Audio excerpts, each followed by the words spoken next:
Right, lights, camera, action. On this week's show, we have from London to Philadelphia, we have DJ Tuff from the legendary 80s hip-hop group, the Tuff Crew. How you doing, my man? What's good? We're over here on lockdown in Philly, coronavirus. But you know, shout out to the whole entire north side. Shout out to the whole population that's listening to Danger Zone. What's good, man?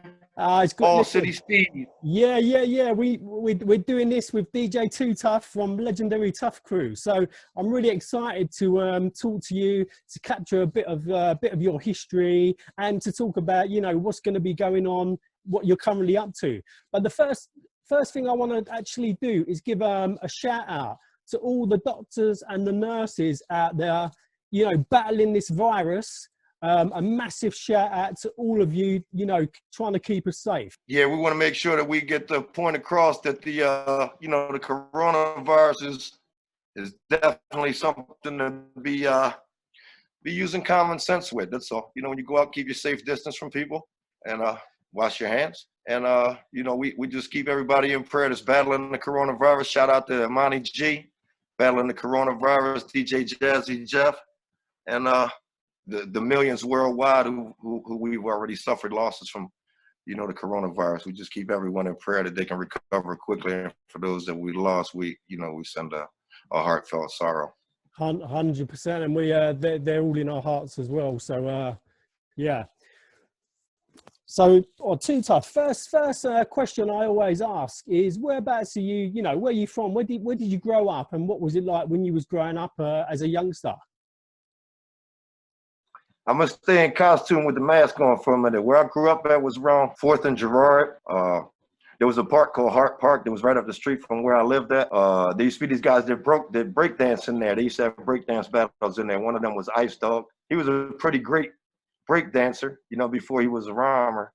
And I always wanted to be part of that scene. So I saw this video called Graffiti Rock. And it had a really profound impact on my falling in love with hip hop. Just basically falling head over heels in love with hip hop.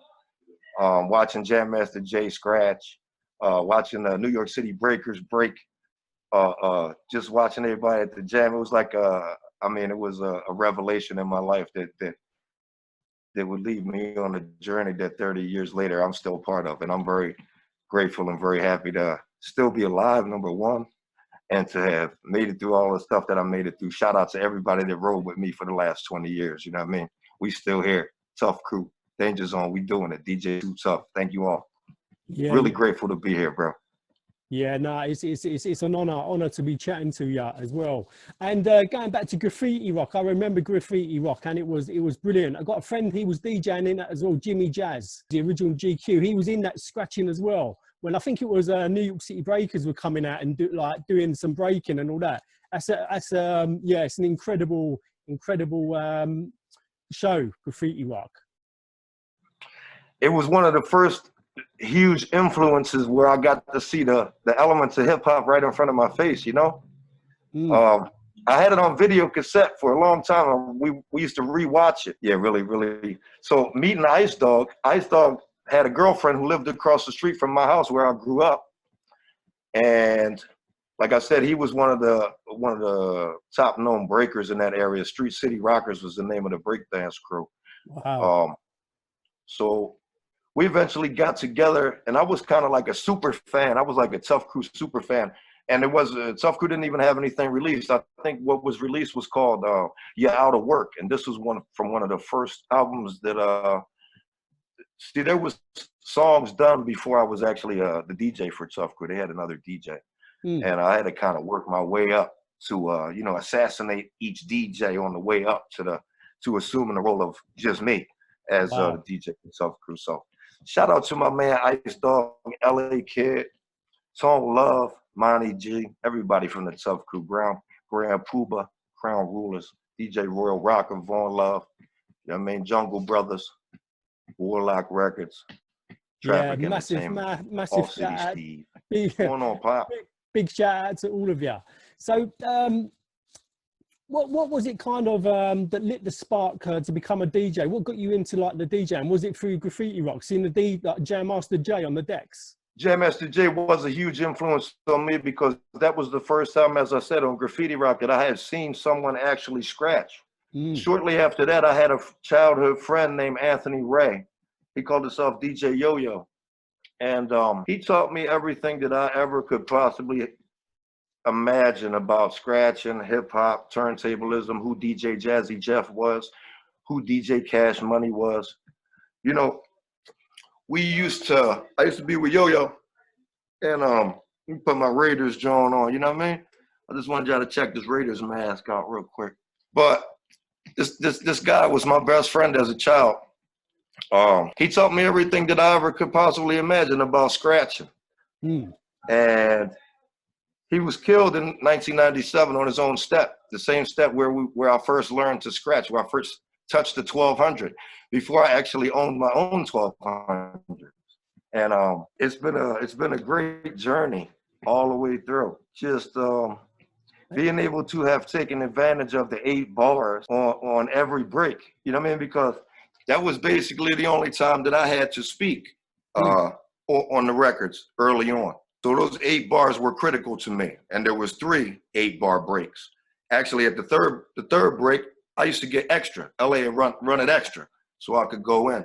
And you know, scratching and turntablism, it's always been like a sort of working out on the heavy bag, a workout for me if I was stressed out or like going to do a scratch session really let me, you know, get whatever it was bothering me. It went away through hip hop, through scratching, through listening to Big Daddy Kane, through listening to KRS-One, through listening to Ice Dog, through creating our own sound with 4 other people, way more than 4 other people. There was hundreds of people that were involved in the actual production and creation of it, whether through inspiration or suggestions or emails or whatever it was back then and now.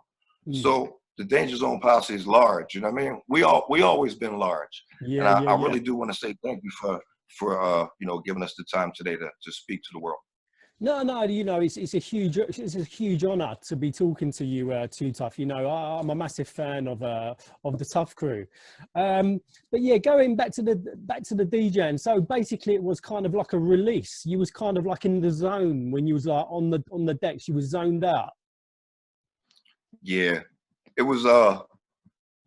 It probably was my first love. Turntablism was my first love. Hip hop was definitely my first love before any female. Maybe not before my mom and dad, you know what I mean? But like the first love after parental love. Hip hop has carried me through so many of my life's difficulties, jail, all kind of stuff, cancer in jail, you know. So very grateful today just to be able to recognize the moment and try to live in the present.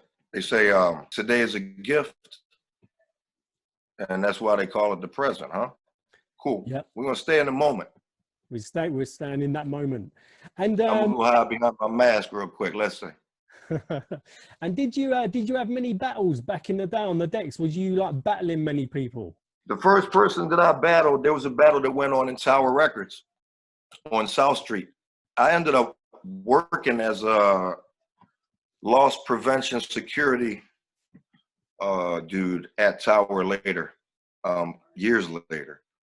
And me and Yo-Yo again walked into this. We were walking down South Street and there was a battle going on in Tower Records, and it was the DJ Jazzy Jeff and the Fresh Prince. Wow. He's the DJ, I'm the rapper release, and Jive Records was putting on a promotion there, and they had turntables set up. I actually have a picture still. So in that battle was a DJ named Lefty, a Puerto Rican DJ from around the Badlands. It was DJ Miz, and it was myself. But I didn't know that was DJ Miz, and I may have just become Too Tough. You know, like when I became a member of Tuff Crew, Tone gave me the name Too Tough. Oh, right.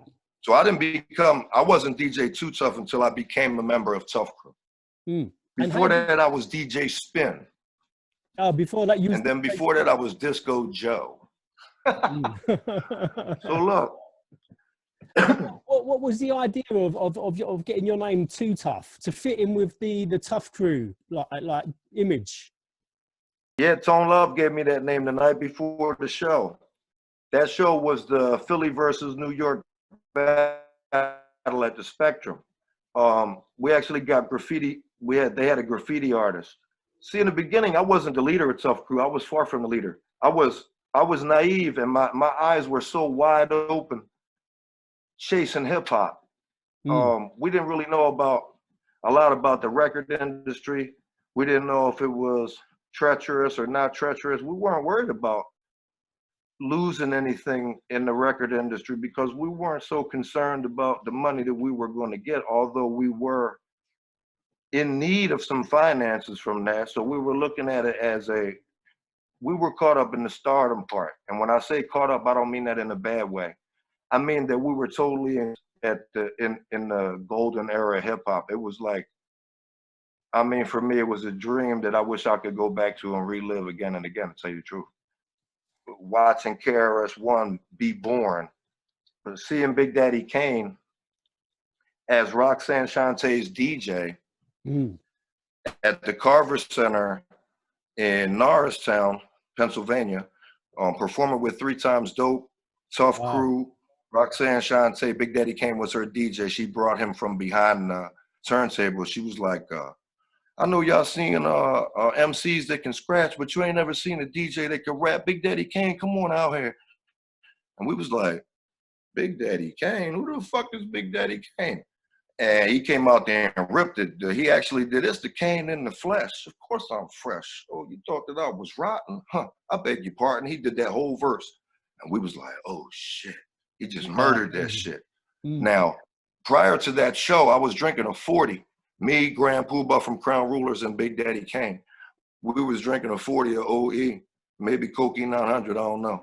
And the cops came and Big Daddy Kane left because the 5-0 was pulling up, you know what I mean? So I picked the 40 up. So to this day, my claim to fame is that, you know what I mean, I stole Big Daddy Kane's 40. So, you know, that's just a little side joke. I'm smiling, Big Daddy Kane. Don't worry about it. Hey, shout out to my team from Glockaware. Shout out to my boy Brent Suleiman. Yeah, big shout out to Brent. Brent put all of this together, you know what I mean? He's in the background working furious along with myself. Shout out to my man, Obvious Bane, down in Kentucky. Does a lot of production work in the background for me. I call him my ghost producer. To my man Crazy to put the album together, to everybody from Tuff Crew, and especially to you, bro. I just want to take a brief moment in the middle of our interview to interrupt everybody. Yeah, no, big shout out. Just be grateful for the people that made it happen up to this point. Big shout out to all them guys. And Joe, what is a 40? You said about the Big Daddy Cat. What's a 40? A 40 a beer. You know, back in the day, a 40 in a blunt. A 40 beer, drinking beer. Yeah, he said the beer. 40 pack of beer. It's a big bottle. You know what I mean? A 40. Right. Yeah. See, I've never heard of that. So yeah, you just schooled me there. I don't drink now. We were never big drinkers anyway. That was just a random story. You know what I mean? I got a few other random stories that may or may not be appropriate for this time. No. It's before 8 o'clock, so we got to keep it on the lowdown. But yeah, let's keep it moving. Yeah, we keep it moving. But Joe, going back to the Tuff Crew. So with Ice Dog, LA Kid, Tone Love, and yourself, you know, how did you kind of all link up, each individual member? The first time that I met LA Kid and Tone Love was in a limousine. They pulled up in a limousine with Tony driving it at the same location that I was telling you about, called Hart Park. In one of our songs, Ice Dog, Hart Park is where I chill. LA, around away from 9 until. That's on the Fan Jam album. That was the first time that I had ever seen LA Kid or Tone Love. I remember maybe a couple months after that, we started, it led up to a few parties that we did where Tuff Crew showed up at the parties in the neighborhood. And I was able to work my way into a position as being one of the DJs for Tuff Crew. I was a DJ, I split DJ duties with DJ Shiver, who did the scratches, and his name was featured on the break on the first single that was released by Tuff Crew ever on Wax, I think. Which was called Philly Style. I wasn't on that record, but I performed at shows with Shiver while we performed that record. And that was a a Tuff Crew song that was really early on in the Tuff Crew career, but because of Lady B and because of our manager Tony Mitchell's persistence to work the connects as they were at that time period, we were on the radio constantly. We were number 1, 2, or 3 on the countdown constantly. So, in retrospect, looking back, there was a lot of work that was done that we as kids caught up in the hip hop scene weren't either paying attention to be able to do, nor experience to be able to have the vision to put together a record label that eventually led to 30 years later, you and I right now talking about My Part of Town and stuff like that. Yeah, I know, from London to Philadelphia. Yeah, it's incredible, isn't it? An incredible journey, you know what I mean? It's crazy. And you got a huge amount of fans in London and the UK. I know Welwyn D, he's a massive fan of yours. You've got a lot of a big following over here in the UK. The UK has been instrumental. I mean, so many people on my Facebook page from the United Kingdom, Scotland, Ireland, all over Europe, Germany, France, Amsterdam, the Netherlands, Spain. Your music touched everybody. Going back to your first release was Get Smart. That was the first 12 in, I think it was 1985. Can you tell me about the first release? Get Smart was a solo song done by Tone Love on the So Def label. That was released almost at the same time that Philly Style was released. If it was the first song that was released by Tuff Crew, it was only by a matter of months. I hadn't yet become the DJ for Tuff Crew at that point. Right. I did shortly after that. I remember performing both of those songs at the shows. Tuff Crew always had a history of, even in our albums and even from the early days, although we were a group, each member had an individual personality of his own and an individual ability to kind of like do a solo joint and it be considered a Tuff Crew song. That even kind of juxtaposed to me being able to emulate Terminator X, who was one of my idols, along with Jazzy Jeff and Cash Money, Lightning Rich. These are the 4 DJs who most influenced me. Yeah, amazing DJs. When I was finally able to, put it this way, I wasn't finally able to do anything. When the situation arose and it was presented to me that I had a chance to become a DJ who was given the clout to have his own instrumental or several instrumentals on the album, shit, that was everything that I wanted, where I could display my skills on just a little instrumental track to the side. How did that make you feel? You must have been like buzzing. From the first time that I became the DJ for Tuff Crew, I was buzzing. I never stopped buzzing in 30 years because of those 4 dudes. From that whole situation that happened.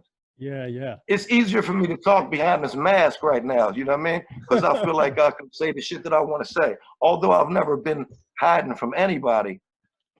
No. I might drop a tear or 2 for y'all, you know what I mean? Yeah. And going to the first album, which was Danger Zone, which come out in 1988.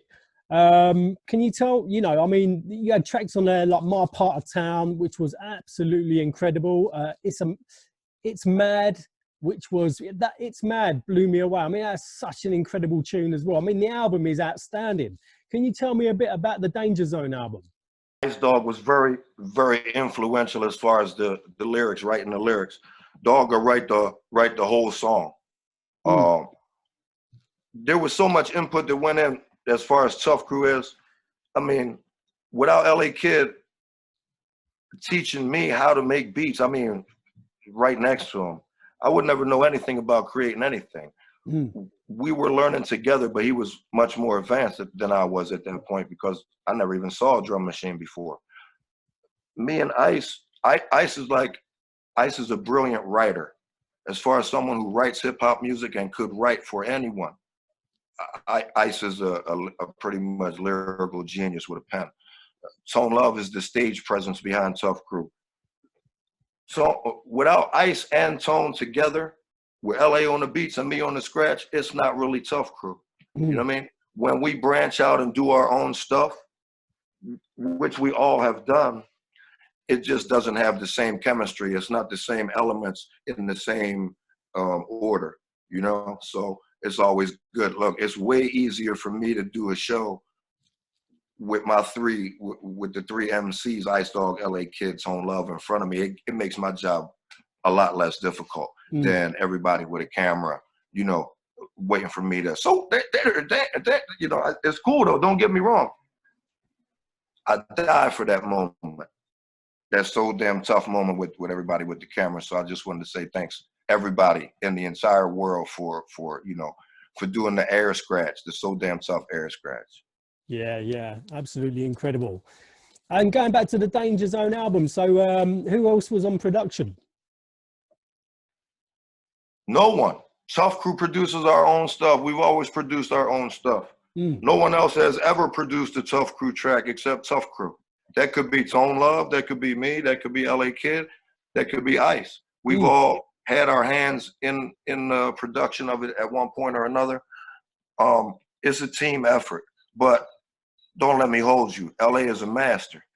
LA is the lyrical auditor, you know what I mean? Like monster on the beats, complete monster. Absolutely incredible. Yeah. So you remember, I just want to touch on one thing. Let me adjust my mask, you know what I mean? So if it wasn't for Ultramagnetic, there wouldn't even be, you know, a Tuff Crew. Ultramagnetic, our manager brought Ultramagnetic to Philly to do a show. Kool Key said G Mo Love. And I think TR Love was with them too. They ended up staying like a month. And they had an SP-1200 or SP-12 with them. I'm not sure which one. But I know we never saw it before. So when I went into the basement with them and I saw Said G creating Kick the Ball right in front of my face. Wow. And I watched him on the SP-1200 or amazing. Like I said, I'm not sure. Break it down. Boom, boom, cat, boom, boom, cat.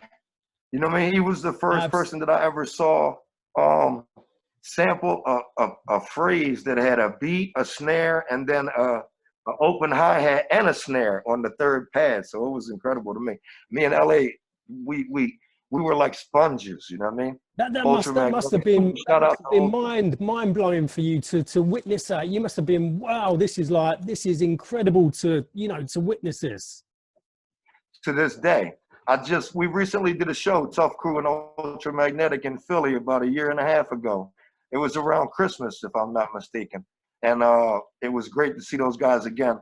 I would love to do a Tuff Crew Ultra album. Maybe we could, you know what I mean, we could a GoFundMe, John, going to, you know, put together the Tuff Crew Ultra album. Well, that's lockdown. Look, who would be better during the lockdown than to come out of the bunker as the wizard Kool Keith?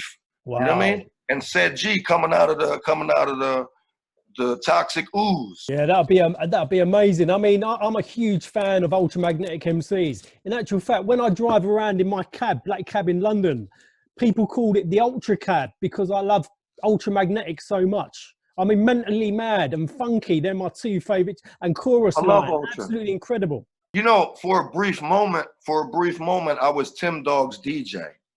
Wow. When I say brief moment, I mean very, very brief. So in the next 10 days, this is April 23rd. Today's my mom's birthday too. Happy birthday, Mom. You know, my mom was a real big influence on me even becoming a DJ because she bought me records and she had a record collection. It wasn't huge, but it was a lot of the hits. And I remember listening to records with my mom when I was little.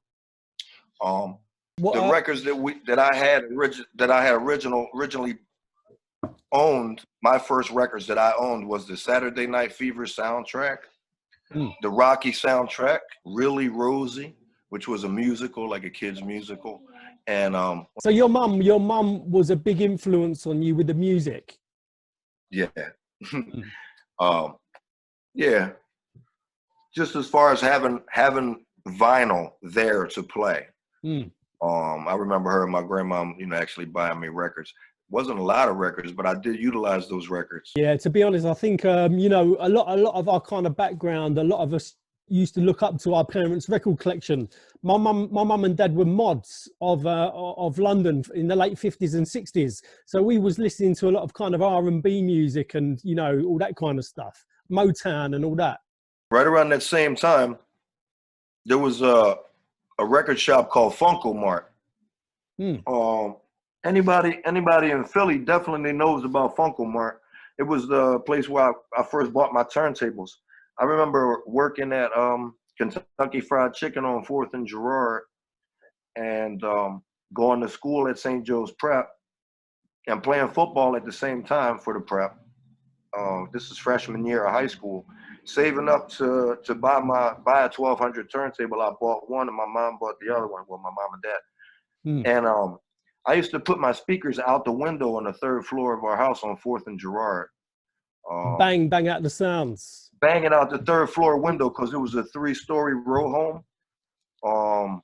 And I would have like 15 or 20 people standing outside my house listening to me scratch for 2 hours at like 12 noon. So maybe I'm the original 12 noon, you know what I mean, street banger, banger, banger. Yeah. I lost it. That was Joe. What's up?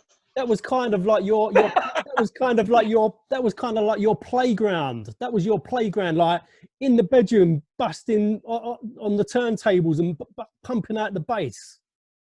I mean, with the stuff that Yo-Yo taught me, I got those turntables in like 1985.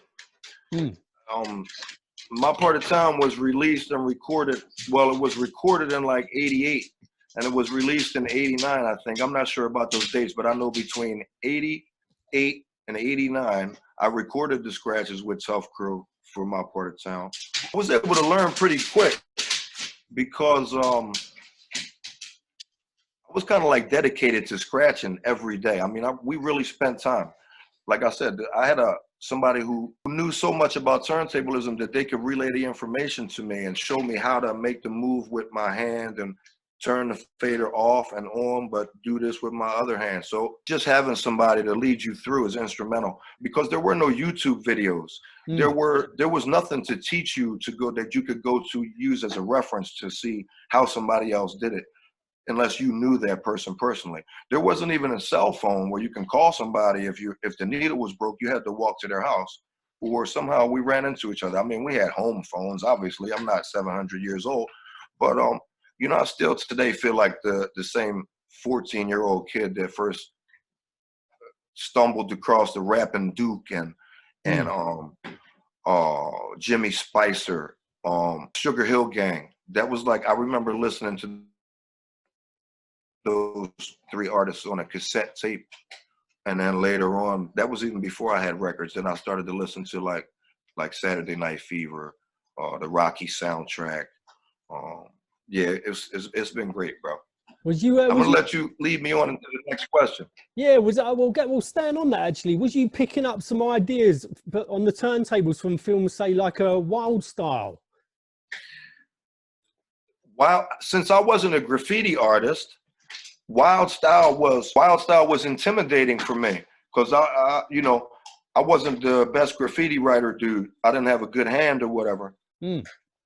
And them dudes was a little bit wild because before I got wild, I was a prep school kid, graduated from St. Joe's Prep. That summer, the summer of '86 was gigantic because it introduced a lot of other elements into my life that I wasn't familiar with that summer. One of them was kind of like doing block parties and scratching. Like, it was a battle year, you know. It was the first time that I was actually in a position where I had to kind of like perform in front of a lot of people or else, and that was cool. But I learned to do it, instead of play music for 4 hours as a DJ at a party for people to dance, I learned to kind of like put it all into like show that I was doing with Tuff Crew. You know what I mean? I had to pick and choose my moments of when I was going to scratch because it had to be placed into a certain arrangement at a certain time. So it was a different way to perform where you have to be instant electricity instead of, you know, a marathon. That must have been amazing playing in front of all them, you know, in front of that crowd on the decks and everyone's going, yeah, like going crazy. You must have been buzzing. We did a show at the After Midnight with Public Enemy. Wow. If you go to my SoundCloud page, the live in 1987 at the After Midnight, it's a live sound clip on my SoundCloud page, which is SoundCloud/DJ2Tuff, DJ TOOTUFF. We performed. We opened for Public Enemy. Wow. That must have been. And I cut. Yeah, I was scratching like Terminator X, and they was like screaming "Soul Man" or whatever. It was a Crown Rulers performed as well. They did Kick the Ball. It was like Public Enemy, Tuff Crew, and Crown Rulers. That would be a good show today. So, like, these are moments that really happen. Sometimes they seem like dreams to me, but I was actually there. You know what I mean? So that at the time for you. Karis once said it. I was there. You know what I mean? It's just crazy. But for you to play with Public Enemy, that must have been a massive highlight for you to play with PE. Do you know what I mean? We ended up playing with PE a few other times as well. In Miami, I think it was Tuff Crew, EPMD, 2 Live Crew, Public Enemy. Wow, incredible. LaJuan Love. Then I remember another time we were with Public Enemy came back to Philly. We toured with De La Soul. 2 Live Crew, you mentioned it earlier. They were really instrumental. Luke Skywalker was really instrumental in breaking Tuff Crew in another city that maybe I don't know. My part of town hit really big and really fast in down south, in Miami especially. So we went to Miami, and we were like number 1 on the Miami radio charts for like 11 weeks. So we went down there and did shows in Miami. One time I remember we went down there. It was Christmas, and we got off the airplane, bombers on with leather bombers. And it was like 89 degrees down there, and they were looking at us like we were nuts. There were 2 limousines parked outside the airport, so we like just walked by them when we got off. There was a dude there with a sign that said Tuff Crew. It was the first time that we were like that we had traveled out of the Philadelphia, you know, tri-state area. Yeah. To perform. It was crazy going to Miami. And you know, Luke Skywalker. And my bass team down there was huge. 2 Live Crew, incredible. That kind of Miami bass, the Miami bass. I remember when that album come out, and I was like, wow, the bass in that album was crazy.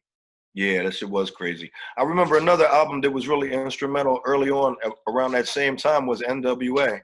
When we first heard, I think we were in Miami listening to the NWA album, the very first album, and it was like, are they really cursing? They're cursing so much. You know what I mean? They're talking about shooting people, selling drugs. We were like, you know, because we were from an area that was known for drugs and violence.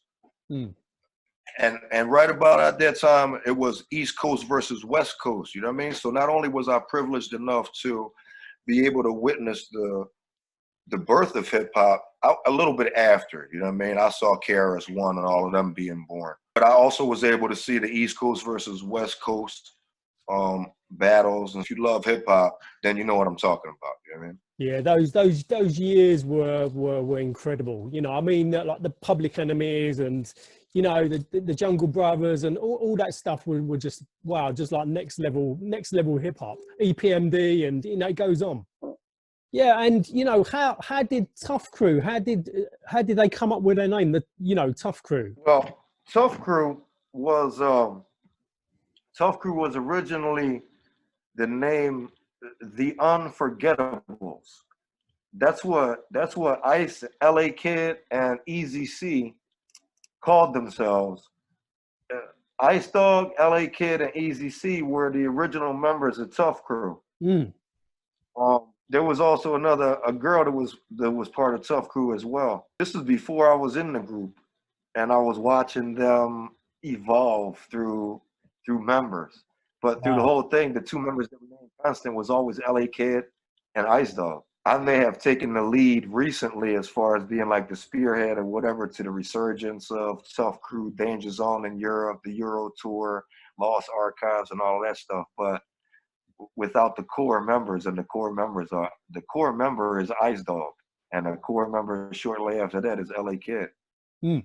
And then it's Tone Love myself. Not to put any type of hierarchy on anything, because we're all definitely equals in that, you know, in that crew. But yeah, thinking back. Yeah, how did the Tuff Crew, how did they come up with the name Tuff Crew?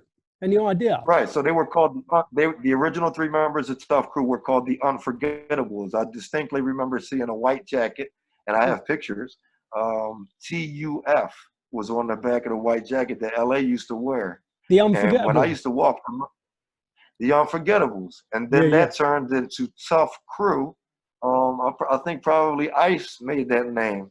Mm. So Ice and LA Kid named the group Tuff Crew. Well, it's an incredible name, isn't it? It's an incredible name, Tuff Crew. I mean, yeah. Tuff Crew. And then Tone named me Too Tough. Mm. And then I named myself the Deuce's Detonator. You know what I mean? Well, that was kind of Ice too. You know what I mean? Wow. When Ice would write rhymes, we used to sit in the park at 6th and Master. Actually, 5th and Master is where we used to sit. And both of those albums were written sitting on those park benches Wow. at 5th and Master with people like my boy Mel, with people like Ronnie Boone, Big Head Mike from the barbershop. These were times when we would go to West Philly on the trolley and we would go to practice. And practice meant that we were going to, LA Kid was going to pick us up in a Grand Am or a van, a carrier, and we was going to ride around and get all of the stuff that we needed to get before we got to practice. And we were going to get to practice probably 2 or 3 hours late. But once we got there, we made some hellacious ass beats, and we were real good at it. You know, it came easy for us. So the chemistry was just like unrehearsed. You know, it used to just happen, and it still does happen. And when you was first making the music, where was you going? Did you have like a home studio, or was you going to like a plan to go to a studio? We were going to LA Kid. We were going to where LA Kid lived, which was Tony Mill's office, which was the So Def Records office. Mm. And that was at in the basement of 56 in Girard was the place where I met Big Daddy Kane. It was a place where many and that's of where, the artists that Mitch used to bring to perform in Philly, because he was a promoter, so he used to bring artists. And that's where you met us Ultramagnetics as well, wasn't it? That's where I met Ultramagnetic. That's where we met Big Daddy Kane. That's where we met Roxanne Shante. Mm. That's where we met Nat Robinson of First Priority Records. I met Milk and Giz there. I met MC Light. I met Positive K. Wow. We did a lot of close promotional stuff with artists from like other independent labels, even if they were in New York. Up until the point where Mitch, Mitch was our manager. See, when it says to the Godfather Mitch, got things all hemmed up. A-Tech in effect, West Oak Lane, G-Town, my part of town. Well, the Godfather Mitch was the person who put the whole vision together. He used to be one of Muhammad Ali's entourage. He managed Al B. Shore for a short period of time. He had very good connections in the music industry already and in entertainment in general. We sort of, if it wasn't for the vision that Tony Mitchell had in 1986, when we met him, he already had this vision. And none of us had a vision to become any kind of hip hop rap stars, rappers, up and coming rappers. We were we were undecided in what direction our life was going to go in at that point. And looking back on it, Mitch had a profound effect in the direction that all of our lives went. You had a pivotal role in the Tuff Crew's formation. Yeah, we stood at a turning point. Mm. That turning point for me was whether to go to college at USC, because I had a partial scholarship to go to California, or to stay in Philly and become a DJ for Tuff Crew, which I had already started and worked pretty hard. Well, it was a no-brainer, wasn't it? I mean, you was going to do that. It was a no-brainer for me, but not for my mom and dad, because they wanted me to go away because the streets were starting to get violent. Yeah. And there was a lot of stuff going on in the streets at that time that I would later become very much involved in, whether by choice or not, but most of the time by choice. And at least at first. Joe, taking it, but let's I think I love to talk about in my interviews is the fashion. Can you tell me about the fashion? Did you used to like rock the goose jackets and the MCM baseball caps and the Avia trainers, all that kind of stuff? Yeah, on Tuff Crew's first album, which is Fan Jam, that was still at the tail end of the break dance. It was actually in the middle of the break dance, but it was starting to mesh in or blend in with the other aspects. You know what I mean? They weren't separate anymore. Like the graffiti it was already in the hip hop, but I'm talking about commercially acceptable. Like at that time, there weren't any commercials on TV that depicted anyone looking like a scratch DJ. McDonald's wasn't going to put up a picture of whatever. The Philadelphia Lottery scratch-off tickets weren't using DJs to say, keep on scratching. You know what I mean? When you go to buy the lottery ticket that you scratch off with a penny or a quarter. So it was kind of a blacklisted music form. So if you were gonna make noise, you were gonna have to help with the foundation of hip hop, because there was no foundation. It was the wild, wild west for record companies and independent record companies that put out artists such as Steady B, Cool C, Tuff Crew, Crown Rulers. Schoolie D put out his own wax. This was a time it was like the wild, wild west for Philly in the music industry, because a lot of groups got signed. Jazzy Jeff and the Fresh Prince had Word Up Records. Everybody that became a major influential hip hop artist in Philly, 90% of them started with a small independent label that later was able to get backing or sign a deal for some type of distribution or something by a larger label from New York. And it was good for artists from Philly to be able to get recognized on a worldwide scale. Even years and years later, artists such as Tracy Lee, Schoolie D, Tuff Crew, EST from 3 Times Dope, obviously Jazzy Jeff and the Fresh Prince, MC Breeze. Am I leaving anybody out? Artists from Philly that are still performing and still release music today, and they have classic hits. And I mean, what it really done, it really did put Philadelphia on the map firmly, because being from London, I didn't really we had Fresh Prince and Bel Air and all that kind of stuff. But, you know, through your music and everybody else's music, it firmly put Philly on the map. No, it definitely did. Like I said, the connection that we had that separated us from maybe the rest of Philly was that we had Ultramagnetic. We had gained a valuable connection, and it was a tunnel of underground information for us to make beats, and it gave us a different style. We had a new palette to create on. So the switch between Fan Jam to Danger Zone was extreme, because we were finally for the first time allowed to have creative control of our own stuff. Prior to that, you were talking about styles and what did I wear, a goose down and a bubble fat and all of that. We were from the Fat Laces era and all of that as teenagers. And then we were in the Lee Jeans era where you put graffiti on your clothes. It was still, when I was a kid, I had ponies, kangaroos, and Chuck Taylors. That was the 3 pair of sneakers that we had to choose from.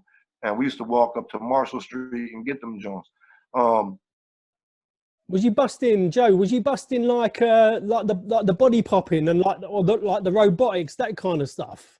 No, I stuck to the DJing. I know how to dance, you know what I mean? Enough to be the only white kid in a black party. I know enough how to dance and fit in, you know what I mean? I got rhythm, I got soul. That's why they call me Soul Man. But as far as me popping and breaking and all that, you know, I just stuck to the scratching, you know what I mean? I picked one thing and tried to be the best that I could at that one thing. But you know, did you ever dabble like doing beatboxing or anything like that? A few of the other elements? No. No. You might catch me in the room in front of the mirror, you know what I mean? Imagining that I'm somebody. I got some good moves, you know what I mean? You can ask my girl about that. It's a good thing I got this mask on. You know, one thing that I noticed about this mask wearing, and then I'll go back to the first time that Tuff Crew got creative control over our own album. Wearing a mask when I walk down the street, if I turn the corner and I have a mask on and that person doesn't, or even if they do, the look that I see in their eyes is one of 2 looks. One is sheer terror, and the other one is like confusion. I don't know. The masks don't allow me to know whether they're gonna attack me or if they're smiling at me, because it takes away the mouth, and that's pretty emotional. You know what I mean? This mask is covering everything about my face. You can't really see too much emotion. No, that's right. You can also behind this mask, but we are wearing it for a good reason. Well. You know what their reason is? The reason is so we can stay alive. That's why we're wearing the mask. So everybody keep on wearing your mask till we get through this, this pandemic. Yeah, and we want to keep COVID free, right? Keep Joe, them hands washed. So look, the first time Tuff Crew was able to gain complete control of the creative part of making the albums was on Danger Zone. We had access to a SP12, Roland 808. Well, we didn't actually have that until What You Don't Know album, which was Back to Rec Shop. But we started to use the knowledge that we got from Ultramagnetic, that we were able to, I mean, it wasn't like they were sitting down there teaching us, like, look, this is how you do it, and this is track A, and here you put this sample right here and chop it with this button. It wasn't like they were telling us like that. We were just watching them. So if you pick up, you pick up. If you don't pick up, then you ain't gonna gain the valuable information that you need to go on and become some type of hip hop legend that you're aspiring to be in your mind. You know what I mean? I believe in dream extremely big. And if you fall short, at least you landed on the moon. You know what I mean? I understand short-term goals. Yes. Dream big with short-term goals. I don't know. I know that I'm very grateful to be on here, and I'm very grateful to be alive, like I said before. Yeah. I can relive real stories I can go back and remember the last time that I remembered thinking about making beats with LA in the basement at his crib at 56 and Girard. I can think about being with Ice Dog and Big Mel, Ron the Executioner Chavez on Six and Master Playground, actually writing the lyrics to Smooth Momentum with Ice. I can remember, going up to Germantown, going to Tone Love's house, and getting our clothes made at a place that was similar to Dapper Dan's, but it was in Germantown, and they made those jackets that are on the picture behind you right now. Those jackets were made by one of Tone Love's connects. And we don't have those jackets anymore. You see, they got that thick joint around the neck, a thick ass semi-turtleneck joint. Beautiful jacket. But yeah. Look at Ice looking all young on that joint, right? Yeah, and I got you in the back. Wait, there you are. There, look. I had to duck my head in to make sure they could see me. You know what I mean? we got you. But listen, Joe. So Ultramagnetics were a massive inspiration to you, then. Yeah, definitely. I mean, we drove around in the Grand Am banging Ultramagnetic. Some of the songs before they were even released, we were fucking, we were snapping, dude. You know what I mean? They were a heavy influence on Tuff Crew stuff. One of them mainly being, you know, that joint, I'm like Kato, my rhymes, the Green Hornet, like that up tempo type yeah. you know, weird shit, but still funky on some James Brown shit. They taught us that. You know what I mean? I love that. I had other influences in my life who steered my personal production in another direction. Shortly after the breakup of Tuff Crew, I formed my own studio. I acquired a location, and I had some equipment, and I put that equipment in that location, and I sued the publishing company with Philadelphia Volunteer Lawyers Association. They took the case for the Tuff Crew royalties. We never got anything from the case for the Tuff Crew royalties, but they did fund the equipment that I would go on to use to make the Lost Archives. And a bunch of other stuff with Larry Lair, Schoolie D, MC Mechanism, Straight Business, who's a group Shujai in class from Chester, PA. I worked with Prime Minister Dope, who was released on an album called Too Brown. He's another Philly artist. I got about 40 or 50 tapes still left. I know you told me to bring some props, you know what I mean? So I got actually right here, I got the Lost Archives tapes, the official boys. And we're currently in the remastering phase for the Lost Archives Part 2. You know what I mean? I could I could hold up a fistful of Tuff Crew songs for you, you know what I mean? In front of the camera so you can see that the tapes actually exist. Whether it's Tuff Crew or Tuff Crew affiliated, it's all from '94. So we just released some stuff on Chopped Herring Records. We'll also be releasing some stuff on a Belgian label. I'm not exactly sure of the release date on that second one, but we got information to come. Yeah. Well, we've all got to keep an eye out for that, because that's going to be absolutely incredible to hear all that music. Yeah, we might as well just go through with the whole promo. So this is a shirt. It's a triple extra large. We got many people out there already know about the t-shirt thing, so we're gonna keep moving with the t-shirts. We got a new line of t-shirts coming out. But what I really want to say is that this particular t-shirt, this one, I went on Facebook and I was recorded doing a set for the Elements of Hip Hop and my boy Leland Morocco's.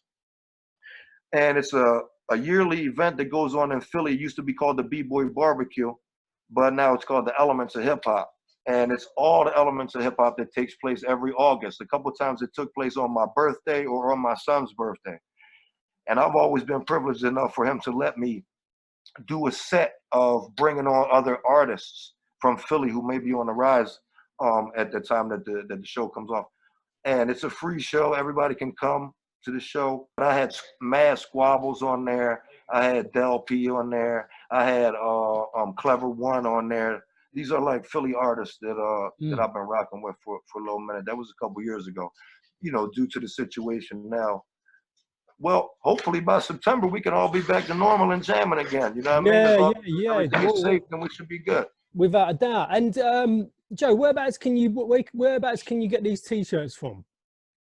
T-shirts, you can inbox me on my Facebook page. Obviously, at the bottom here it says Joseph Hicks. That's my main Facebook page. I also have a Facebook page, DJ Too Tuff, Tuff Crew, DJ Too Tuff, and the Tuff Crew. There's a variety of different Facebook pages on there, but you can also contact me at my email address if you'd like to get a t-shirt or some type of limited edition package. We have stuff out on Chopped Herring right now, and as I said, we have another release coming out. I think it's May 1st, maybe May 20th, somewhere in between there. It's going to be Lost Archives Part 2, which includes songs from like the days when I used to do mixtapes for like drug posses in down north side. It's kind of like we used to have a hustle where we would make tapes and walk around and sell them to the drug dealers in the neighborhood, because the neighborhood that we lived in was heavily influenced by drugs in 1986, 87, 88, all the way up. Still, those areas are still. But the Lost Archives is a collection of mixtapes and individual songs by those same artists. Some of them are Ice Dog, Prime Minister Dope, MC Mechanism, Straight Business, myself, Lowdown Chaz, that we would tailor make songs to fit the occasion, which was kind of like having your own hip hop song made for when your boy got shot and killed on the corner, or for when your man got locked up, or because your drug posse just made $3 million, then we would make a song for these corners. So like I said, anything you need to get at me is dj2tuff@gmail.com, dj2tuff@gmail.com. Well, listen, Joe, what can I say? An absolute incredible interview, and I take my hat off to you for coming forward and to do this interview with us. Yeah, look, if you order a T-shirt, then you're gonna get a Tuff Crew sticker. I don't know if you can see this. Yeah, there you go. There you go.